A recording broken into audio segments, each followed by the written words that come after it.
kailangan na unahin yung sarili para maging successful. Lagi nilang naririnig yung self-love. Pero parang sa iba, may isip na, ano yun? Parang selfish, di ba? Yes. Pag sinabing unahin mo yung sarili mo. Yeah. So, ang ganda ng tanong mo because context, no? Kaya nga siya tinawag na unahin yung sarili. I'm not teaching people to be selfish. I'm teaching people to be self-first. Magkaiba yun. Magkaiba yun, oo. Okay? Self-love doesn't mean being egotistical. Ano yung egotistical? I put myself above you. Hindi siya self-love. It's pride. No? It's ego. Self-love means that I get to treat myself how I deserve to be treated.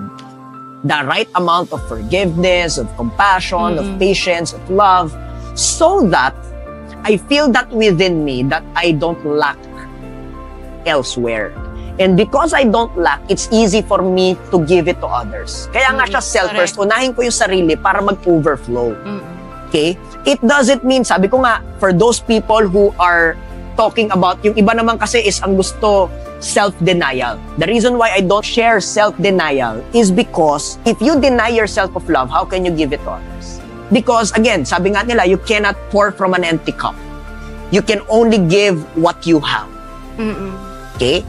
Now, for religious sectors, for example, if that means that you get to receive from above, so be it. Yes. Pero wag mo i-deny yung sarili mo na tumanggap kasi gusto mo rin naman yun. Kesa maging inggitera ka. Na parang, bakit siya meron, ako wala, mabait naman akong tao. Doesn't work that way. Kesa mag-inggit ka sa iba, sure. Don't allow yourself to be a vessel.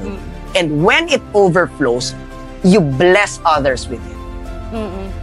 Ako, coach, nakarelate ako dyan, lalo na umattend ako ng Discovery. Kasi, anong umattend ako, parang, actually, okay naman ako. Yung lagi kong sinasabi, okay naman ako, nakapagtrabaho ng maayos. Pero along the way, minsan sinasabi ko sa husband ko na, pagod na ako. Parang, hindi ko kasi pala nabibigyan ng time yung sarili ko. Yeah.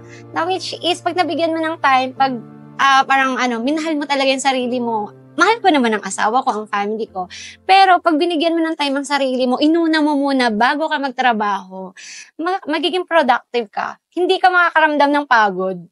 'Di ba? Yun yung nakita kong value talaga.